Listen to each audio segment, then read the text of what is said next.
Dalam sunyi malam yang mencekam di gang beringin, ada kisah yang lebih dingin dari embun subuh. Kisah tentang Rio, pemuda yang masih berjalan, berbicara, tertawa, namun tak tahu bahwa ia telah tiada. Setiap langkahnya adalah gema dari dunia lain. Setiap sentuhannya adalah hawa kematian.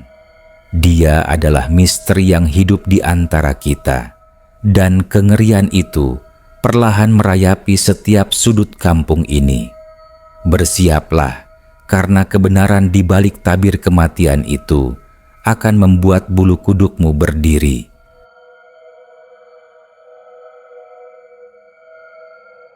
Malam di gang beringin selalu diselimuti selimut sunyi yang pekat, hanya sesekali dipecah oleh lolongan anjing atau deru motor yang lewat. Namun, sejak 3 bulan terakhir, kesunyian itu terasa berbeda, lebih dingin, lebih menusuk. Bukan karena tiadanya suara, melainkan karena kehadiran yang janggal dari seorang pemuda bernama Rio. Rio, seorang mahasiswa tingkat akhir yang dikenal periang dan supel, kini adalah pusat dari bisikan-bisikan horor yang beredar dari mulut ke mulut di antara warga. Ia tinggal sendirian di rumah warisan orang tuanya yang kini terasa begitu luas dan hampa setelah kedua orang tuanya meninggal dalam kecelakaan tragis setahun lalu. Perubahan pada Rio dimulai tak lama setelah ibunya yang terakhir meninggal dimakamkan. Awalnya warga memakluminya. Rio pasti berduka, pikir mereka. Ia sering terlihat termenung di teras, sorot matanya kosong dan senyumnya yang dulu hangat kini tak pernah lagi terlihat. Tapi keanehan-keanehan kecil mulai muncul, kemudian membesar hingga menjadi sebuah anomali yang tak bisa diabaikan. Salah satu yang paling kentara adalah kebiasaan makannya. Wati, tetangga sebelah yang biasanya selalu mengirimkan makanan untuk Rio karena kasihan, mulai merasa janggal. Makanan yang dikirimnya selalu habis, tapi piring-piringnya tak pernah dicuci. Wati pernah mencoba mengintip ke dapur Rio, dan yang dilihatnya adalah tumpukan piring kotor yang menggunung, dihinggapi lalat, mengeluarkan aroma tak sedap. Padahal Rio selalu terlihat bersih dan rapi saat keluar rumah, seolah tak ada yang salah di dalam. "Rio, ini piringnya kok enggak dicuci-cuci?" tanya Wati suatu sore sambil menyerahkan sebungkus nasi pecel. Rio hanya tersenyum tipis, senyum yang tak sampai ke mata. "Oh, nanti, Bu Wati, saya lagi banyak tugas." Jawabannya terdengar normal, tapi tatapannya yang kosong membuat Wati bergidik. Keanehan lain adalah suhunya. Setiap kali berpapasan, terutama di malam hari, warga merasa hawa dingin menusuk dari tubuh Rio, bahkan di tengah teriknya siang. Pak RT, Pak Budi, pernah tak sengaja bersenggungan tangan dengan Rio saat menyerahkan undangan rapat warga. "Astaga, Rio, kamu nggak pakai jaket kok dingin banget kayak es." Rio hanya mengedikkan bahu. "Perasaan Bapak aja," katanya, tanpa menunjukkan reaksi apapun terhadap sentuhan yang seharusnya membuat seseorang terkejut karena dingin. Bukan hanya itu, Rio juga jarang sekali terlihat tidur.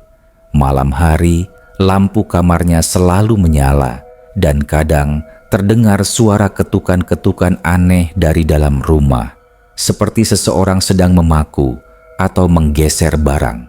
Suara itu berlanjut hingga dini hari, membuat beberapa tetangga yang kebetulan terbangun merasa terganggu.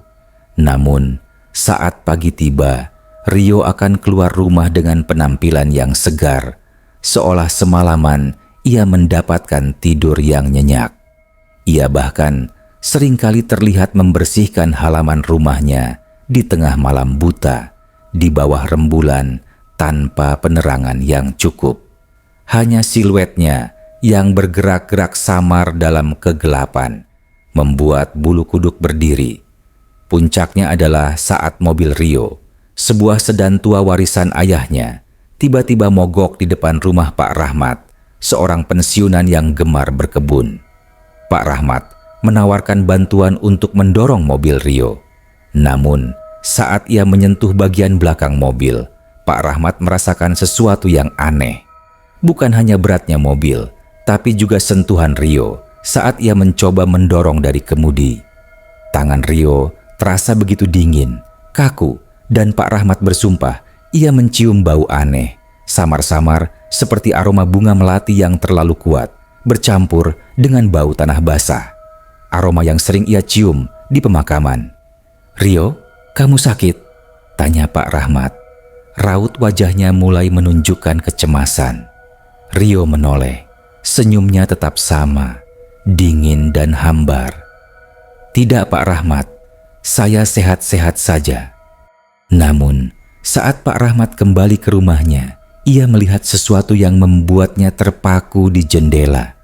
Rio, yang katanya sehat, tiba-tiba saja melayang tipis di atas tanah saat ia masuk ke dalam rumah. Hanya sepersekian detik, hampir tak terlihat, namun Pak Rahmat bersumpah ia melihatnya. Sejak saat itu, ketakutan mulai merayapi hati warga Gang Beringin. Bisikan-bisikan horor yang tadinya samar, kini menjadi obrolan utama di warung kopi, di pengajian, di mana saja. Rio itu, ada apa ya dengannya? Jangan-jangan itu bukan Rio yang asli. Masa sih? Dia kan anak baik-baik. Ketakutan itu semakin menjadi-jadi ketika suatu malam, Buati terbangun karena suara aneh dari rumah Rio. Suara itu seperti orang sedang menyeret sesuatu yang berat di lantai, diselingi erangan-erangan pelan. Buati mengintip dari balik jendela, dan di bawah rembulan yang temaram, ia melihat siluet Rio yang sedang menyeret sesuatu. Bentuknya tidak jelas, namun ukurannya cukup besar. Buati langsung menutup gorden dan gemetar hebat. Ia merasa ada sesuatu yang sangat tidak beres dengan Rio. Sesuatu yang jauh lebih menakutkan dari sekadar keanehan biasa. Ia harus memberitahu seseorang. Ia harus memberitahu Pak Ustadz. Keesokan harinya, Gang Beringin terasa lebih mencekam dari biasanya. Bisikan-bisikan horor tentang Rio semakin santer terdengar, diselingi tatapan curiga dan ketakutan yang terang-terangan saat Rio melintas. Rio sendiri seolah tak menyadari atmosfer tegang yang menyelimutinya. Ia tetap menjalani rutinitasnya. Pagi keluar rumah, siang pulang, lalu kadang di malam hari terlihat beraktivitas di halaman atau di dalam rumah. Normal, jika saja perilakunya tidak diselimuti oleh aura keanehan yang tak terbantahkan. Buati, setelah malam yang penuh ketakutan, segera mendatangi rumah Pak Ustadz Hussein. Pak Ustadz Hussein adalah sesepuh di kampung itu, seorang ulama karismatik yang disegani dan sering dimintai tolong dalam berbagai masalah spiritual. Dengan suara bergetar, Buati menceritakan semua kejanggalan yang ia lihat dan dengar dari Rio. Dari piring kotor yang tak dicuci, hawa dingin dari tubuh Rio, suara ketukan di malam hari, hingga penglihatan Pak Rahmat yang melihat Rio melayang dan kejadian aneh tadi malam. Pak Ustadz Hussein mendengarkan dengan seksama, sesekali mengangguk. Wajahnya menunjukkan ekspresi serius, namun juga menenangkan. "Benar Buati, saya juga sudah mendengar beberapa laporan dari warga. Sepertinya memang ada yang tidak beres dengan Rio." Malam itu, Pak Ustadz Hussein memutuskan untuk melakukan investigasi kecil. Ia ditemani oleh Pak RT Budi dan Pak Rahmat. Mereka sengaja lewat di depan rumah Rio, seolah-olah hanya sedang patroli malam. Suasana Gang Beringin saat itu sangat sunyi, hanya ada suara jangkrik dan embusan angin dingin yang menusuk tulang. Lampu di kamar Rio masih menyala terang, dan seperti yang diceritakan Buati, terdengar suara ketukan-ketukan pelan dari dalam. Pak Ustadz Hussein mengamati rumah Rio dengan saksama.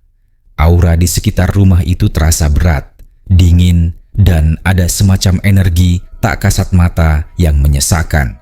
Ia mencoba memfokuskan indera keenamnya. Samar-samar, ia merasakan adanya hawa kematian yang kuat, bercampur dengan kebingungan dan semacam kekosongan. Saat mereka melintas, Rio tiba-tiba keluar dari rumah. Ia membawa sebuah ember dan gayung, berjalan menuju keran air di halaman samping.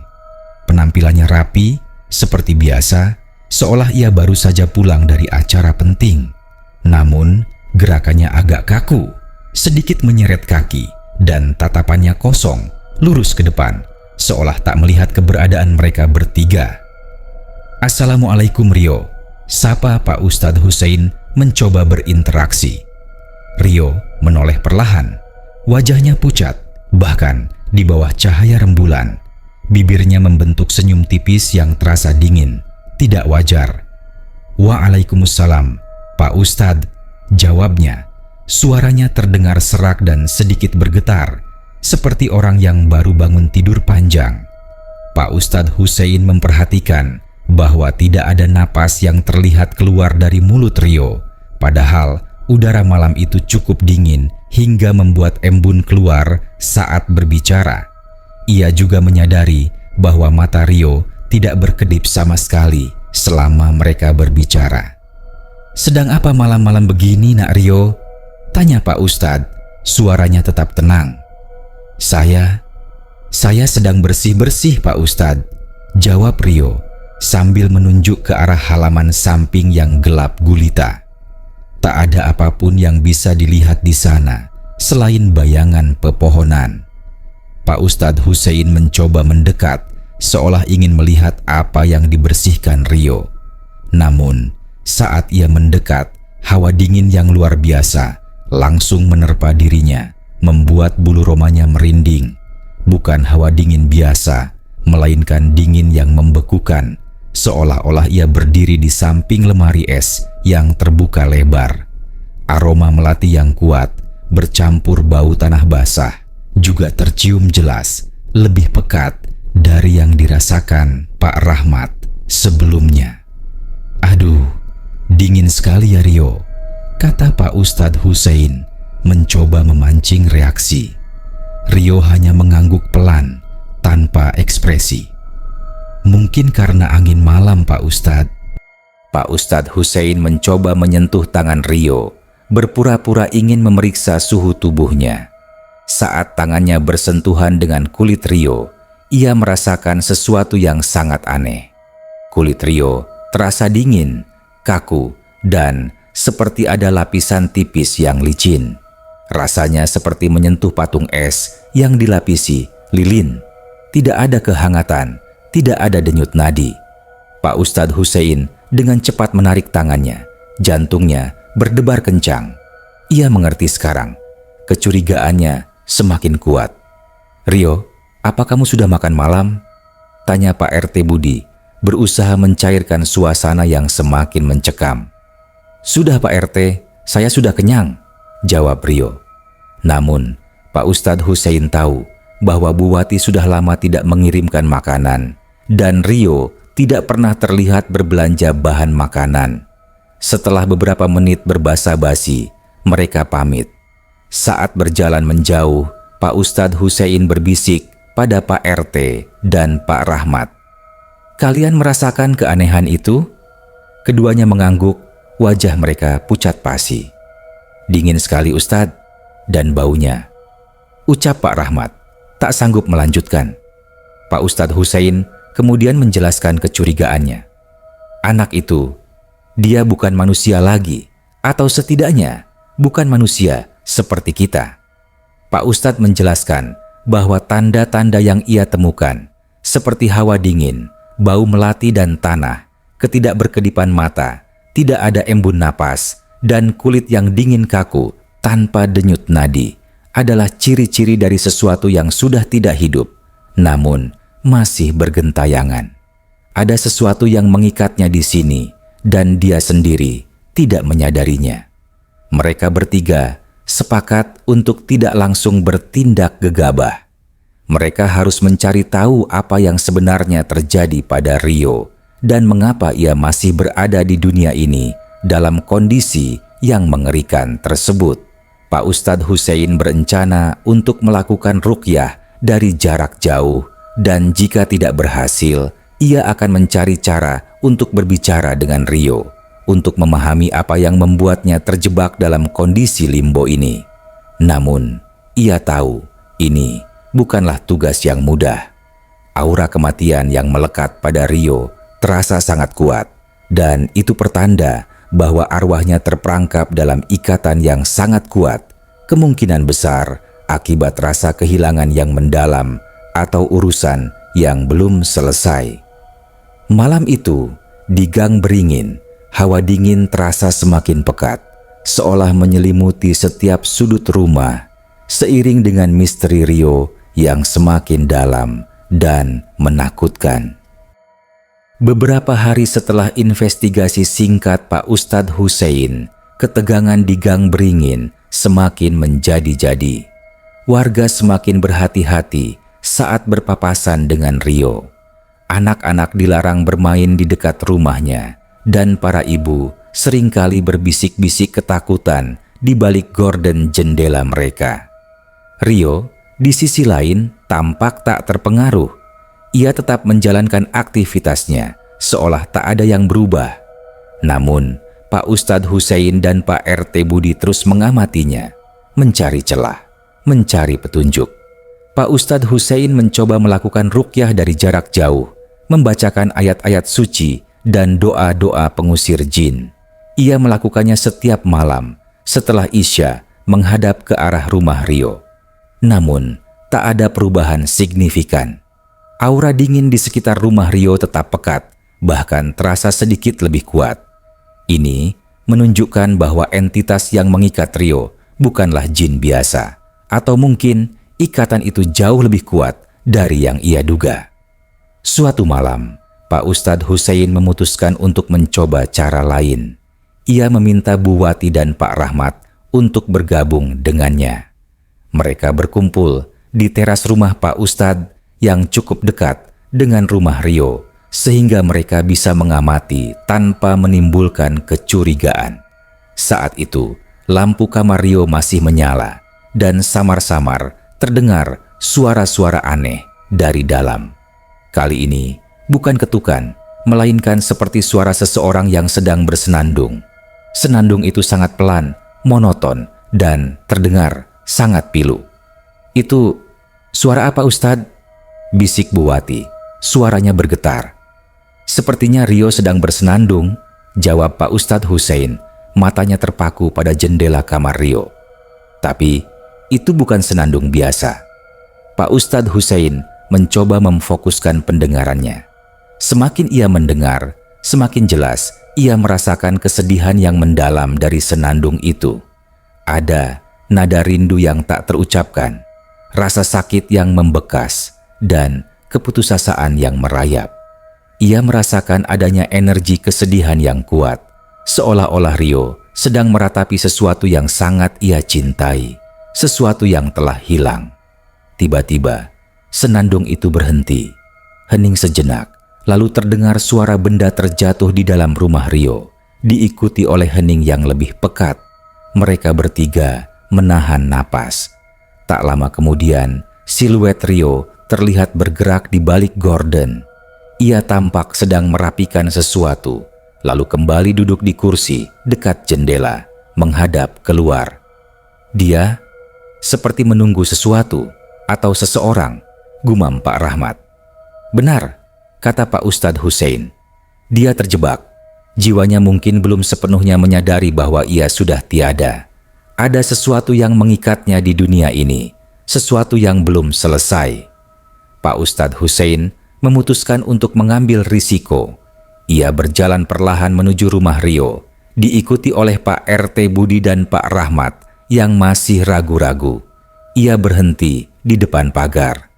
"Assalamualaikum, Nak Rio," sapa Pak Ustadz dengan suara tenang namun tegas. Rio menoleh perlahan. Tatapan matanya yang kosong menembus kegelapan, seolah tak melihat Pak Ustadz, melainkan menembus ke suatu titik di kejauhan. "Waalaikumsalam Pak Ustadz," jawabnya. Suaranya serak dan jauh. "Apa yang sedang kamu lakukan, "Nak Rio, saya sedang menunggu mereka pulang," jawab Rio. Suaranya terdengar begitu lirih, penuh kerinduan. "Siapa yang kamu tunggu, Nak?" tanya Pak Ustadz, hatinya terenyuh. "Bapak dan ibu saya," kata Rio, tanpa ekspresi, namun ada getar pilu dalam suaranya. "Mereka pasti akan pulang. Mereka hanya sedang pergi jauh." Pak Ustadz Hussein menatap Pak RT Budi dan Pak Rahmat. Mereka berdua sama-sama tercengang. Rio masih mengira orang tuanya akan pulang. Ia terjebak dalam penolakan, tidak bisa menerima kenyataan pahit bahwa kedua orang tuanya telah tiada. "Nak Rio," Pak Ustadz mencoba berbicara dengan lembut. "Orang tuamu, mereka sudah di tempat yang lebih baik. Mereka sudah berpulang." Mendengar itu, ekspresi Rio berubah. Bukan kesedihan, bukan kemarahan, melainkan kebingungan yang mendalam. Alisnya sedikit berkerut dan ia memiringkan kepalanya, seolah berusaha memahami apa yang Pak Ustadz katakan. "Tidak, Pak Ustadz, mereka janji akan kembali. Mereka tidak akan meninggalkan saya." Suara Rio mulai bergetar. Hawa dingin yang memancar dari tubuhnya semakin kuat, membuat ketiga orang itu merinding. Aroma melati dan tanah basah juga semakin pekat. Tiba-tiba, mata Rio memancarkan kilatan aneh, seperti cahaya yang muncul dan hilang dalam kegelapan. "Saya harus menjaga rumah ini. Mereka akan pulang. Mereka akan pulang." Rio mengulanginya, seperti mantra. Pak Ustadz Hussein menyadari bahwa Rio tidak sepenuhnya sadar. Jiwanya masih terikat pada janji orang tuanya, pada rumah itu, pada kenangan. Ia terjebak dalam ilusi yang ia ciptakan sendiri untuk menolak rasa sakit kehilangan.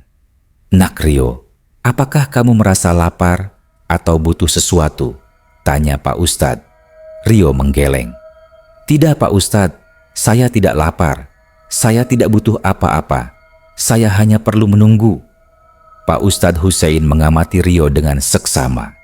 Ia melihat ada semacam cahaya redup yang memancar dari dada Rio. Sangat samar, hampir tak terlihat. Itu adalah sisa-sisa energi kehidupannya yang masih berusaha mempertahankan keberadaannya di dunia. Ia juga memperhatikan tangan Rio. Ada noda kecoklatan samar seperti tanah di ujung kukunya. Meski ia selalu terlihat bersih, ada sesuatu yang masih mengikatnya, sesuatu yang sangat personal, gumam Pak Ustadz pada Pak RT dan Pak Rahmat. "Kita harus mencari tahu apa itu." Mereka memutuskan untuk kembali ke rumah Pak Ustadz, meninggalkan Rio yang masih duduk termenung di balik jendela, menatap kosong ke kegelapan, menunggu sesuatu yang tidak akan pernah kembali. Pak Ustadz Hussein tahu ia harus melakukan sesuatu yang lebih dari sekadar ruqyah atau basa-basi. Ia harus menemukan inti masalahnya, mengapa arwah Rio terperangkap dalam penderitaan ini, dan bagaimana cara membebaskannya. Senandung duka yang ia dengar tadi malam kini terasa menggema di telinganya. Sebuah melodi pilu dari jiwa yang tersesat dan tak tenang. Setelah malam yang menegangkan, Pak Ustadz Hussein semakin yakin bahwa Rio tidak menyadari kondisinya sendiri. Ia terjebak dalam siklus penolakan dan kerinduan yang mendalam terhadap orang tuanya. Pak Ustadz memutuskan untuk mencari petunjuk lain, sesuatu yang bisa menjelaskan mengapa Rio masih terperangkap di dunia ini dan mengapa ia menunjukkan perilaku yang begitu janggal. Keesokan paginya, Pak Ustadz Hussein meminta izin kepada Pak RT Budi untuk masuk ke rumah Rio dengan alasan ingin memeriksa kondisi rumah yang sudah lama tidak terjamah tangan manusia secara normal. Awalnya Pak RT ragu, khawatir akan memicu reaksi yang tidak diinginkan dari Rio. Namun, Pak Ustadz meyakinkan bahwa ini adalah satu-satunya cara untuk membantu Rio. Dengan berat hati, Pak RT setuju. Mereka berencana untuk masuk saat Rio sedang keluar rumah. Seperti biasanya, siang itu, saat Rio terlihat pergi menuju kampus, Pak Ustadz Hussein ditemani Pak RT Budi dan Pak Rahmat memasuki rumah Rio. Begitu pintu terbuka, hawa dingin yang menusuk langsung menyambut mereka, lebih pekat dari yang mereka rasakan di luar. Aroma melati dan tanah basah yang samar kini terasa sangat kuat, menusuk hidung. Ruangan terasa lembab dan pengap, seolah sudah lama tidak terkena udara segar. Hal pertama yang mereka lihat adalah ruang tamu yang berantakan. Debu tebal menutupi perabotan, dan ada beberapa sarang laba-laba di sudut-sudut ruangan. Ini sangat kontras dengan penampilan Rio yang selalu rapi. Piring-piring kotor yang disebutkan Bu Wati memang menggunung di dapur, mengeluarkan bau busuk yang menyengat. Lantai di beberapa bagian rumah terlihat kotor dan kusam. Ini benar-benar tidak terurus, bisik Pak RT, raut wajahnya prihatin. Pak Ustadz Hussein mengamati sekeliling. Ia bisa merasakan energi kesedihan yang kuat di seluruh rumah, seolah setiap sudutnya menyimpan kenangan pilu. Ia lalu menuju kamar Rio. Kamar Rio terasa lebih dingin dari ruangan lain. Di sana, suasana terasa lebih personal, lebih kental dengan aura Rio. Baju-baju berserakan di kursi, buku-buku tergeletak di lantai, dan di atas meja belajar ada beberapa foto keluarga yang sudah usang. Pak Ustadz Hussein mendekati tempat tidur. Spraynya kusut dan di atas bantal ada bekas lekukan, seolah seseorang baru saja berbaring di sana. Namun, ia tahu Rio tidak tidur di sana, atau setidaknya tidak tidur seperti manusia. Di sudut kamar ada sebuah lemari pakaian yang terbuat dari kayu jati tua. Lemari itu tampak tertutup rapat. Saat Pak Ustadz Hussein mendekat, ia merasakan hawa dingin yang paling kuat berasal dari lemari itu. Aroma melati juga terasa paling pekat di sana. Pak Ustadz Hussein merasa yakin kunci dari misteri ini ada di dalam lemari itu. Dengan hati-hati, Pak Ustadz Hussein mencoba membuka lemari. Pintunya terasa sedikit macet, seolah ada yang menahannya. Dengan sedikit tenaga, ia berhasil membukanya. Begitu pintu lemari terbuka, sebuah pemandangan mengerikan langsung terpampang di hadapan mereka, membuat Pak RT dan Pak Rahmat menjerit tertahan dan mundur beberapa langkah. Di dalam lemari tergantung sebuah pakaian rapi, kemeja, dan celana bahan yang sering dipakai Rio. Namun, bukan itu yang membuat mereka terkejut. Di balik pakaian itu, tergeletak di dasar lemari, ada sebuah bantal kecil, dan di atasnya sebuah kepala boneka beruang lusuh dengan mata kancing yang sudah copot sebelah. Dan di samping boneka itu terdapat sebuah kotak kayu kecil yang tertutup rapat. Aroma melati yang memabukkan menyeruak keluar dari lemari, dan hawa dingin yang menusuk tulang membuat mereka menggigil. Pak Ustadz Hussein meskipun terkejut mencoba tetap tenang. Ia meraih kotak kayu itu dengan tangan gemetar. Kotak itu terasa dingin dan berat. Saat ia membuka kotak itu, isi di dalamnya membuat mereka semua terdiam, membeku di tempat.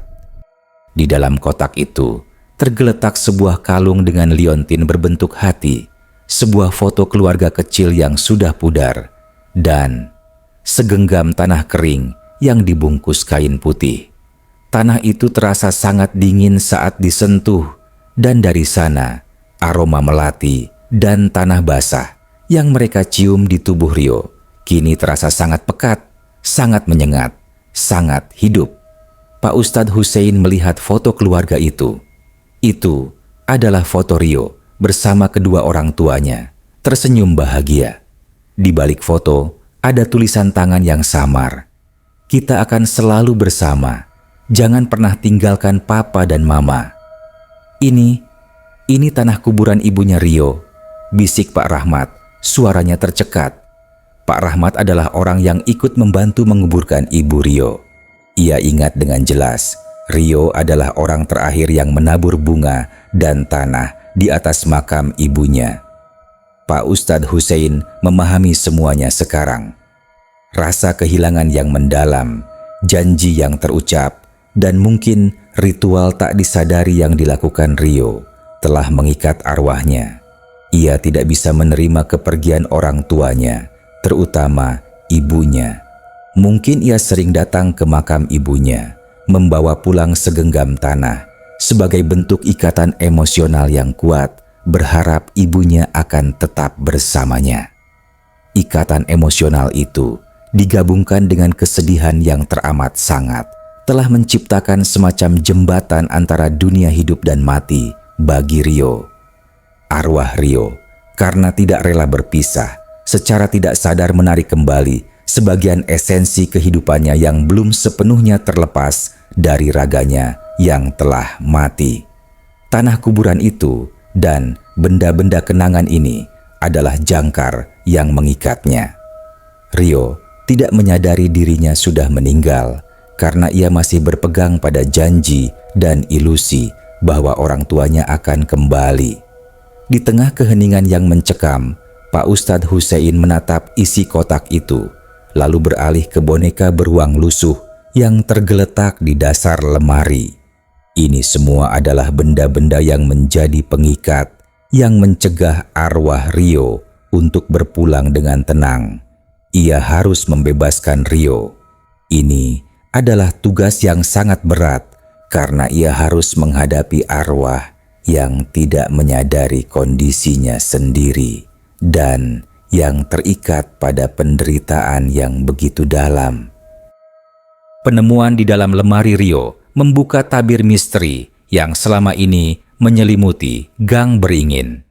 Pak Ustadz Hussein menjelaskan kepada Pak RT Budi dan Pak Rahmat bahwa benda-benda di dalam kotak, kalung, foto, dan terutama segenggam tanah kuburan sang ibu adalah jangkar spiritual yang mengikat arwah Rio. Rasa kehilangan yang teramat sangat ditambah penolakan atas kematian orang tuanya telah menciptakan ikatan yang kuat antara jiwa Rio dan dunia fana. Ia masih berpegang pada janji yang diyakininya bahwa orang tuanya akan kembali sehingga jiwanya menolak untuk pergi. Tubuhnya memang telah meninggal, namun arwahnya yang diselimuti kabut kesedihan dan penolakan masih hidup dan berinteraksi dengan dunia seolah-olah ia masih hidup.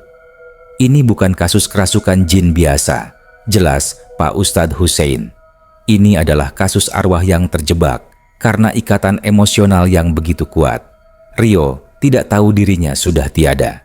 Ia hanya merasa ada yang aneh, ada yang kurang, tapi ia tak mengerti apa itu.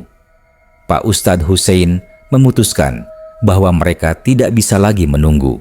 Ia harus segera melakukan ritual pelepasan arwah untuk membantu Rio menemukan kedamaian. Ia menjelaskan bahwa proses ini akan membutuhkan keberanian, kesabaran, dan yang terpenting, niat tulus untuk membantu, bukan ketakutan. Malam harinya, Pak Ustadz Hussein mempersiapkan diri. Ia meminta Pak RT Budi dan Pak Rahmat untuk menemaninya sebagai saksi dan dukungan moral. Bu Wati, meskipun ketakutan, juga bersikeras ingin ikut karena ia merasa bertanggung jawab atas Rio yang sudah seperti anaknya sendiri. Mereka berkumpul di rumah Rio, menunggu Rio kembali. Saat Rio pulang, sekitar pukul 8 malam, ia terlihat sedikit lebih lesu dari biasanya. Ia masuk ke dalam rumah tanpa menyadari keberadaan mereka yang bersembunyi di balik pintu kamar tamu. Begitu Rio memasuki kamarnya, Pak Ustadz Hussein diikuti oleh yang lain perlahan muncul. "Assalamualaikum, Nak Rio," sapa Pak Ustadz dengan suara tenang. Rio terkejut, matanya yang kosong melebar sedikit. "Pak Ustadz, ada apa?" Suaranya terdengar lebih bergetar dari biasanya, seolah ia merasakan adanya perubahan. Pak Ustadz Hussein menatap Rio dengan tatapan penuh kasih sayang. "Nak Rio, kami datang untuk membantumu. Ada sesuatu yang harus kamu ketahui." Rio mengerutkan kening. "Membantu apa Pak Ustadz? Saya baik-baik saja." Ia mencoba melangkah mundur, mendekati lemarinya. "Tidak nak, kamu tidak baik-baik saja," kata Pak Ustadz dengan lembut namun tegas. Ia melangkah maju, mendekati Rio. "Kamu tidak menyadarinya, tapi kamu sudah berpulang nak." Mendengar itu, tubuh Rio membeku. Raut wajahnya berubah dari kebingungan menjadi semacam ketidakpercayaan. Lalu perlahan, kengerian yang samar mulai terlukis di wajahnya. Apa maksud Pak Ustadz?"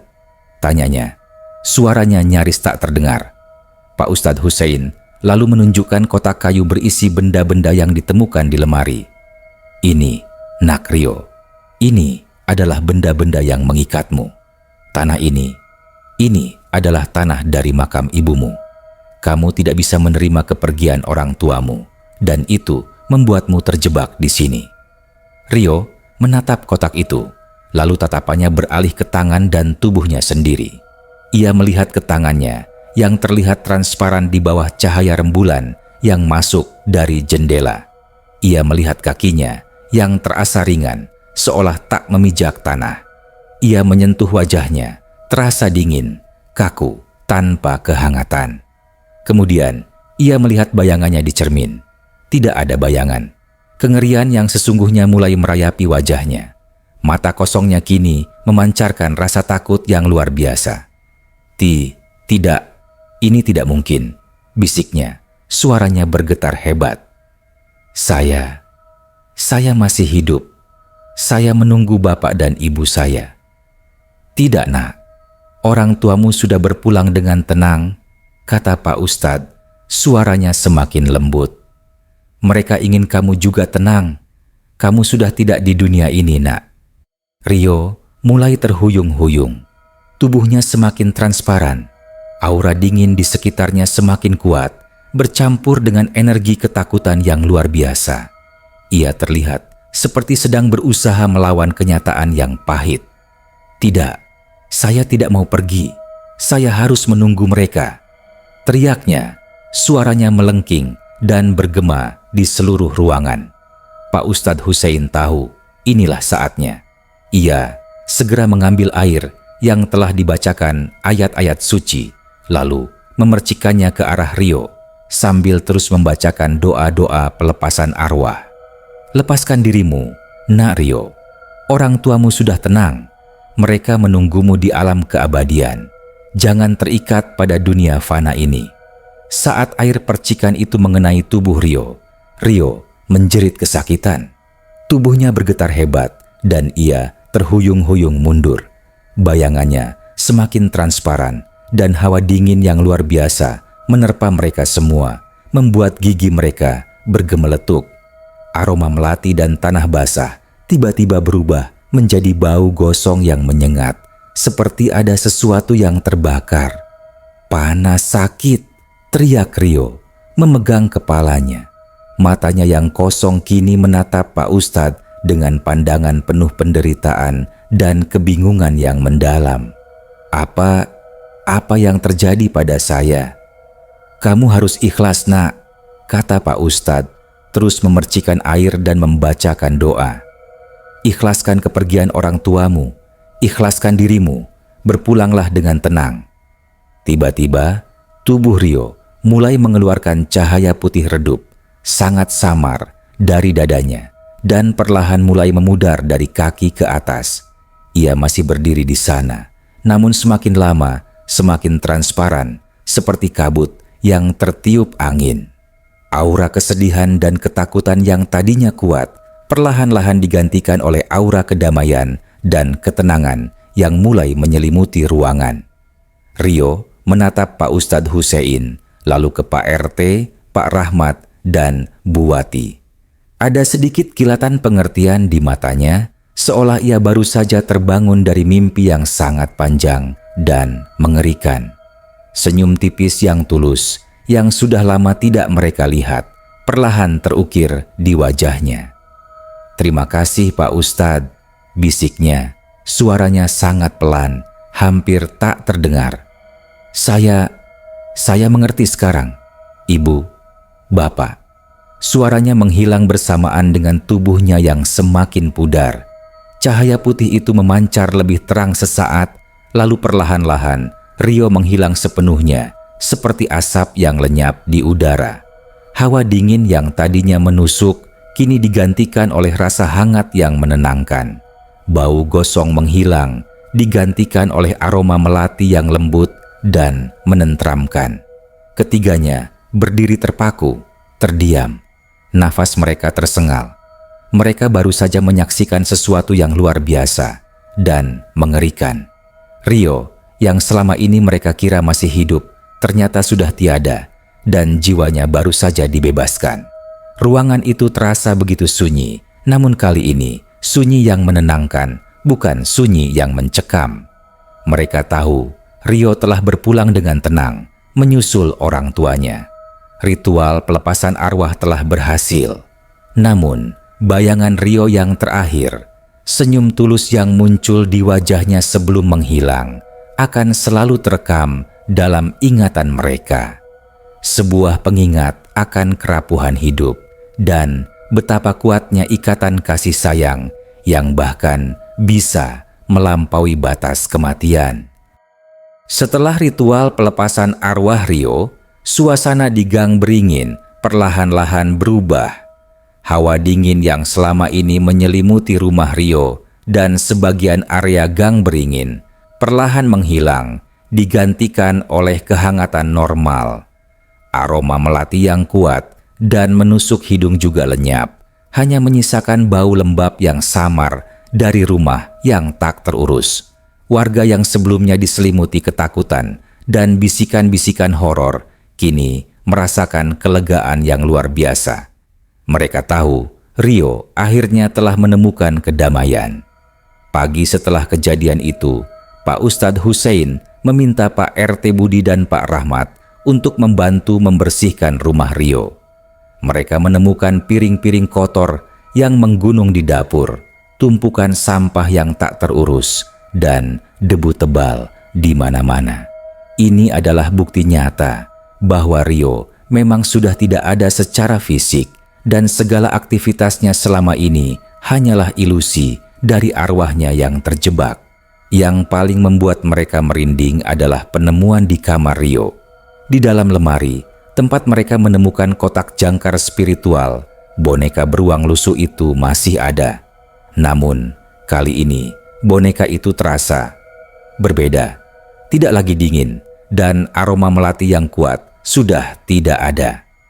Pak Ustadz Hussein menginstruksikan agar semua barang yang menjadi jangkar spiritual Rio, termasuk tanah kuburan ibunya, dimakamkan kembali di pemakaman di dekat makam ibunya dengan doa-doa agar arwah Rio benar-benar tenang dan tidak terikat lagi.